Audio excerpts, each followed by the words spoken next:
State of Affairs with Steve Adubato is brought to you from the Agnes Veris NJTV studio at 2 Gateway.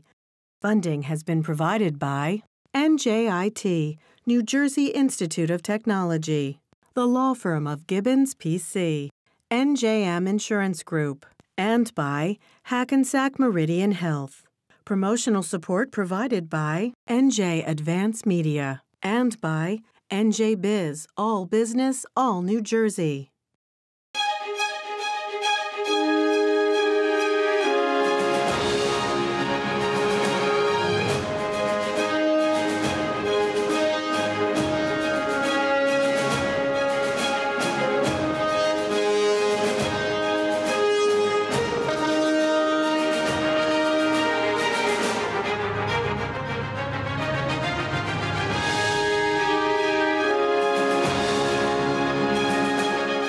I'm Steve Adubato. We're at the NJTV studio here in beautiful Newark, New Jersey, Brick City.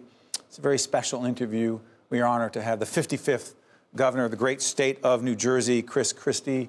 Governor, thank you for joining us. My pleasure, Steve. A couple things to get out of the way. Sure. We're taping on the 22nd, the 27th, if you will, of November. January 16th, Phil Murphy will be the new governor of the state. How many days left? 49. How did you know that, just like that? It's right in there, baby. It's in your head.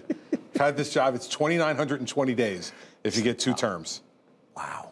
2,920 Thing you're most proud of is? Things, plural. Well, I mean, first off, I think the response to Hurricane Sandy will always be kind of defining moment of the governorship for me, was enduring that and then bringing the state back from that. And we are almost completely back from that now and did it in 5 years. And it's just pretty extraordinary when you compare it to other natural disasters around the country. New Jersey did it better than New York. It did it better than Louisiana or Mississippi, and I'll always be incredibly proud of that. Let's keep talking. By the way, for those of you who want to go back and see previous interviews we've done with Governor Christie, you remember some of those? Yeah, we had some, yeah. Spirited dialogues. Spirited dialogues. Yeah, live call-ins. You go all the way back to the U.S. Attorney days? Oh, yeah. Go back, steveadubato.org. Isn't that a great website? Great website. Have it on my favorites. It's going to start already. Here we go. Let's talk about some areas of your governorship that I've always been fascinated by, and one of them is the issue of leadership, style. You and I have had so many offline as well as online conversations about leadership. Biggest leadership lesson you have learned, Governor, in these 8 years is? I can't hold grudges. You? Yeah. Go ahead. Because there are going to be, when you have divided government, as we've had here in New Jersey, Republican governor, Democratic legislature, the entire length of my governorship, all 8 years. So you have to deal with folks who philosophically are not necessarily always in line with you. And even from a process perspective, may not be in line with you. You're going to have disagreements, and some of them are going to be public, and some of them at times are going to be emotional. They should be, because that's what I think debate should be in our democracy. It should be open, it should be emotional, it should be direct. Is it personal? You try not to make it personal. Sometimes it gets personal. Operative word, try? Yeah, absolutely. And I think we were successful most of the time at not making it personal. And the proof of that is, my relationship with the legislative leaders that I've worked with over President time. Steve Sweeney, who will be actually with us in a couple of weeks, we'll ask him about that as well. Constructive relationship, even though the two of you have gone at it publicly in the past. Sure, but in the end, we've always been willing to get into a room and make a deal. And that's what divided government's supposed to be about, is making things work for the people who elected you, and we've been able to do that for 8 years. I mean, I think 8 years ago, if you had interviewed me and I had told you that we would get pension and benefit reform done, that we would get a cap on property taxes, a cap on police and fire salaries, that we would merge the state's universities, that we would fund $1 billion, $1.2 billion in growth in the capital structure of our state colleges and universities, that we would have bail reform, which is now leading the nation. Explain to folks what bail reform means. Two main pillars to bail reform. One is that if the only reason you're in jail is because you're poor, meaning you committed a crime, but you don't have $500 in cash to be able to post bail for yourself, so you wind up staying in jail, those people no longer stay in jail. They get out. As long as they're nonviolent, they get out. But on the flip side, we used to have mandatory bail even for the most violent of criminals. Now, the people who have a rap sheet as long as my arm and your arm put together of violent acts, judges can keep them in jail pending their trial. Great compromise between Republicans and Democrats, and all of the civil justice and criminal justice reform organizations in the country say New Jersey is the model now. It's interesting, Governor. I asked you about what you're most proud of. Again, there's a list of things you clearly are proud of. You did not mention, and I'm going to follow up on this, your statewide and clearly your national profile and the efforts around helping those who are addicted to drugs, particularly on the opioid end. Talk about it. Well, it's incredibly personal to me. Remind people why. You know, a very, very good friend of mine who I went to law school with became addicted in his adult life to opioids and alcohol. We did an intervention with him. We helped him through treatment a number of times. And ultimately, he passed away 4 years ago. This had always been an important issue to me. I've been involved in drug treatment, the efforts to help make drug treatment available, going all the way back to the mid-90s with Daytop Village in Mendham and some other places as well. But it became even more personal to me when I saw someone who I had great respect for, incredibly bright, accomplished in every way you define it, whose life literally got eaten away by this disease. When you were sitting down with Governor-elect, as we do this program, Phil Murphy, you spent some time with him, about 90 minutes, I'm sure. Did you talk to him about this? It was one of the issues that came up. Do you sense he's committed to the effort, not in the same way you are because you've had different experiences, but do you sense he gets it? He'd have to speak for himself on that stuff. You know, Steve, I think one of the things in the relationship I want to have with the new governor talk about that. Is to make sure that I can be there as a resource for him when he needs me. And I think if you're going to do that, you can't talk about what you talk about because then he won't trust it. He won't trust that you're giving him advice that's purely for him and his consumption. And so I won't make any judgments about what he's committed to or not. His public record will speak for itself. He'll be in the spotlight exclusively come January 16th, and people will be able to judge him based on his record, what he does. Forget about the conversation then, because that is your style, and I knew you wouldn't tell me what you talked about in private. Biggest challenges he is facing and that we are facing as a state are? Well, we're still facing the enormous problem fiscally of pension and health benefit costs. Now, we've done some significant reforms and save $120 billion over the next 30 years, and I'm very proud of those reforms. Did you go far enough? No, I didn't go as far as I wanted to, but I went as far in the last conversation we just had about, compromise. I went as far and probably farther than Democrats ever thought they would in terms of fighting the public sector unions on Why do you this. have to, quote, fight the public employee sector? Well, because they want everything. Governor, they want everything. Yeah. Across the board, all of them, they want everything. Predominantly, and I think... As opposed to simply, dare I say, and by the way, full disclosure, the NJEA is a major underwriter of our programming in support of public broadcasting, as opposed to protecting their members. Well, listen, we could do a whole show on this. Okay, but the fact is this. The bargains that they have struck in the past by using their enormous... Previous governors. Yes, and legislatures, using their enormous financial, political muscle, have been bargains that have come close to bankrupting the state and will ultimately bankrupt the state and its citizens. And it's simply unacceptable and can't go forward. And it's the biggest challenge, and the new governor will see that. He will come to acknowledge that. And by the way, he acknowledged it back in 2004 when he did a report for Governor Cody. As the head of the commission looking at this. By the way, there's a Communication Workers of America. There's a whole range of public employee unions. I want to be clear here. Sure. But they all Do you take out police and fire? Do you separate police, those who are on the police force, fire departments, those public servants? You separate them out in terms of what they want? Well, I separate the members out, but their unions are part and parcel the same. They just are, Steve. I mean, listen, they're fighting right now to not have a 2% cap on their salaries, which we've had now for nearly 8 years. They're fighting not to have that done. Yet, we have the second highest paid police officers in America, and we have the highest paid firefighters in America. When is enough enough? They've got one of the richest pension systems in America. They have Platinum Plus health benefits that cost in the range of $30,000 to $35,000 a year for family coverage that the taxpayers of the state are paying for. Governor, where do you, go back to the teachers thing for a second. Where do you think the perception on the part of a significant number of folks has come from that believes that on some level you have been at, quote, war with public teachers in public schools, that there's a, quote, war on teachers? Now, I know you differentiate between... That's the creation of the union, because that serves their purposes. You see, when the executive director of the NJEA makes $1.2 million a year, and the average teacher makes $75,000 a year, who do you think is most interested in protecting the status quo, Steve? But isn't that the question of the membership to decide that? No, because much of that money is, all of that money that they get paid is collected by the state, distributed to the teachers union, and required of the members by state law. So we've put ourselves in the middle of this situation. They can't voluntarily get out of the union. They must pay their dues by law. We put ourselves in that situation at the end of a loaded gun, political gun, by the teachers union. By the way, to that end, we will have the leadership of the New Jersey Education Association of the Communication Workers of America moving forward, talking about these issues and the issues the governor raised, because they're not going away, because there is a pension crisis in this state. Shifting gears. Yep. Donald Trump. So if I play the game, that's not a game, if I ask the questions about regrets, and I ask you about Donald Trump, do you have any regrets about, A, the presidential campaign as you ran in it, and people can decide for themselves a view on that, and your interaction with Donald Trump during and since? Loaded question, I know. Yeah, as for my own presidential campaign, my only regret is that I didn't win. But I ran the kind of campaign I wanted to. Do you have a sense as to why it didn't work out the way you wanted to? Oh, I think there's a number of different factors, but the biggest one was Donald Trump.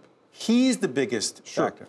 Sure, he occupied the lane that I intended to occupy. Describe it, the lane. The direct, no nonsense, tell it like it is leader. And he occupied that lane, and there was no room for anybody else in that lane. Yeah, but Governor, you may say you occupy the same lane, but his approach it doesn't mean to we communicating, stylistically the same way. Yeah, exactly. And by the way, no one's going to accuse you of being shy and retiring, right. and you've had your public confrontations, but they're different here. Mm-hmm. As a student of leadership, we both are. Right. As a practitioner of leadership, you are. Your assessment of the president in terms of his leadership style and how effective it is on behalf of our country in solving our real problems. Well, I think that's still to be told. You know, I think 10 months into his presidency, it's a little bit too early to judge it. I think, 10 months into Bill Clinton's presidency, we saw his leadership style kind of disorganized, constant, college lecture in the Oval Office approach to be one that wasn't working for the country. And I think as a result, it cost him significantly in the midterm elections. He ultimately became a much better leader and understood how to do that. George W. Bush, in the first 10 months, 8 months, or 9 months of his presidency, there was a lack of focus, a lot of people thought. Yet 9/11 came, and that was his crucible. And in my view, he rose to the challenge. So I think on Donald Trump, too soon. I mean, it would be too soon to have judged either of those presidents, our last two presidents before President Obama. And by the way, President Obama, too, a very mixed bag in the beginning, even though he had veto-proof majorities in the Senate and a significant majority in the House.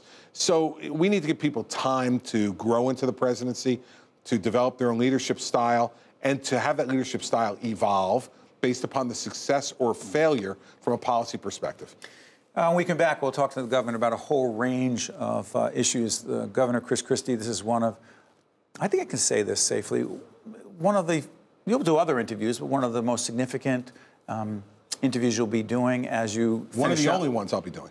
Appreciate that, Governor. We come back right after this with the 55th governor of the great state of New Jersey, the Honorable Chris Christie.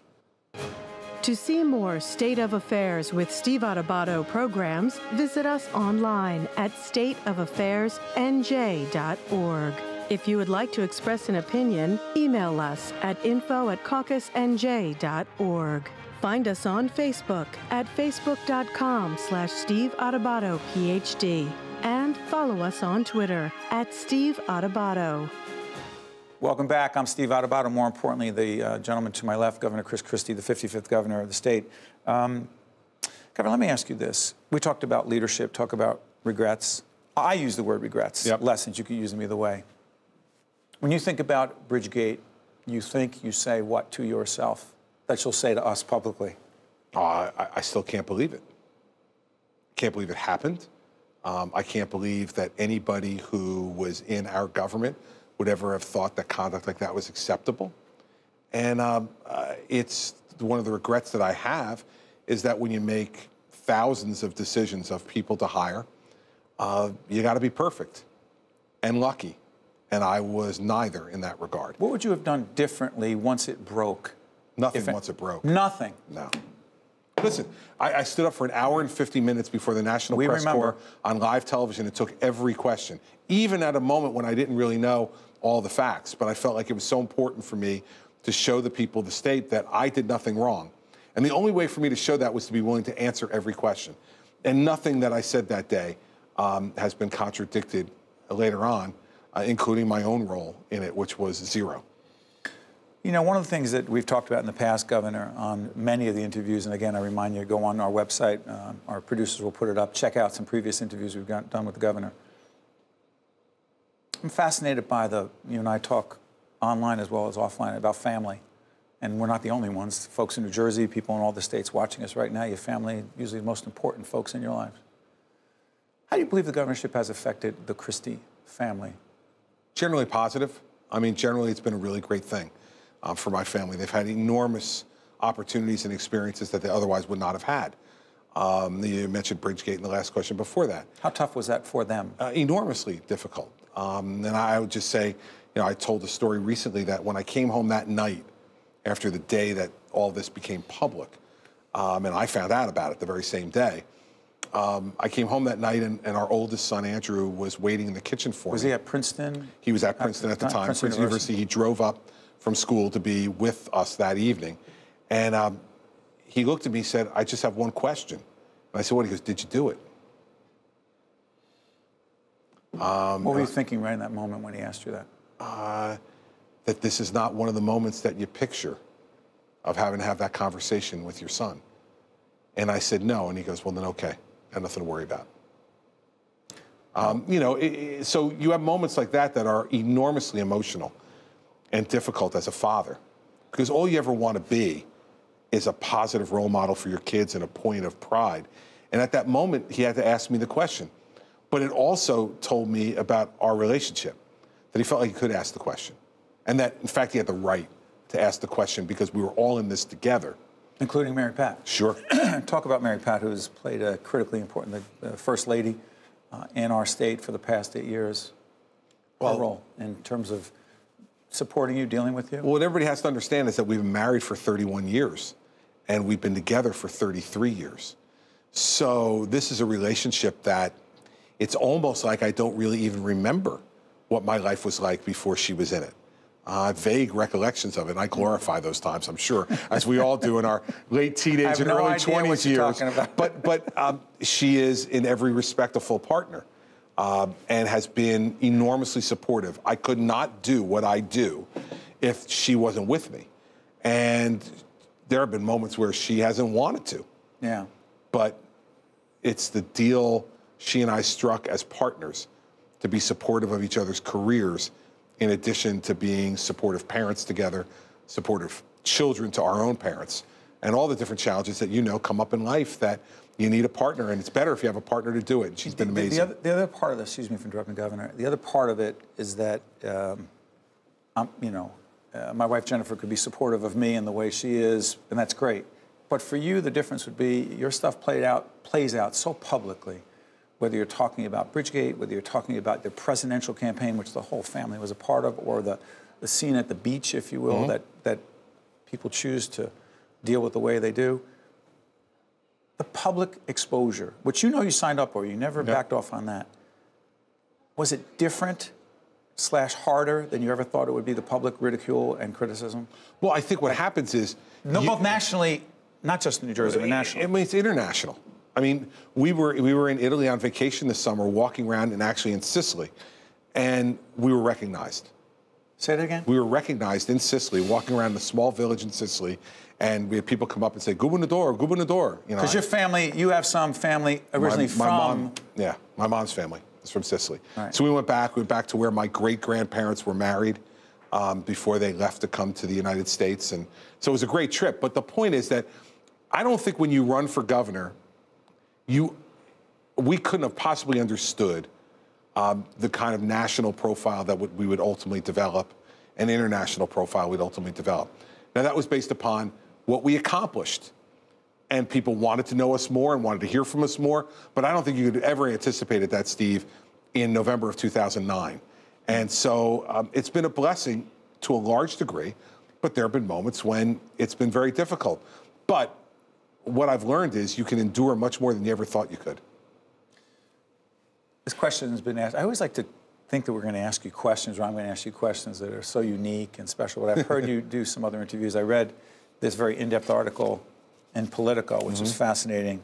Regrets, ? Christie has a few, whole range of others. But how much do you think right now with, how many days left again? 49. As we do this program on the 27th of November, how much do you think about your life after the governorship and what you will do? Thinking about it a lot now, 49 days to go. I mean, I'll wake up on January 17th and not have a job for the first time since I was 15 years old. I was 15 years old, I got a job working at a gas station in Livingston, New Jersey, a part-time job. And I've never had a moment since then where I didn't at least have a part-time job, if not a full-time job. So that's 40 years. So I'm beginning to think a lot about it. And what I know is that there's not any one thing that's going to keep me satisfied after the last 16 years. I'm the first governor in the state's history to serve back-to-back as U.S. attorney and governor. Only the second person who's had both of those jobs in the state's history. And when I leave office on January 16th, I was sworn in as U.S. attorney on January 17th, 2002. I will be 1 day short of 16 consecutive years as either U.S. attorney or governor. Those, to me, are the two best jobs you could possibly have in New Jersey in public life. And so, for me, I know there won't be any one thing that will satisfy. No 9-to-5 gig for you? No, and not any one 9-to-5 gig. Because I will not be, I'll be bored if I do just one thing. So I think there'll be a number of different things I'll do. I don't have anything set at this point, but I'm starting to have conversations and discussions with lots of different people. And, you know, I've said I want to have some fun. I want to be able to spend some more time with Patrick and Bridget, our two younger children, and I want to make money. Thank you for your candor. We've got a couple minutes left, Governor. One of the things that's interesting to me is the relationship you've had with the press/media corps and our great, as we're here at NJTV studios, I would be remiss if I did not acknowledge the dean of the press corps down in the State House, Michael Aaron, right here on the NJTV News with Mary Alice Williams. Your relationship with the media, final question, how would you describe it? I think it's been honest. You know, on my end, I tell them exactly what I think. Adversarial? At times.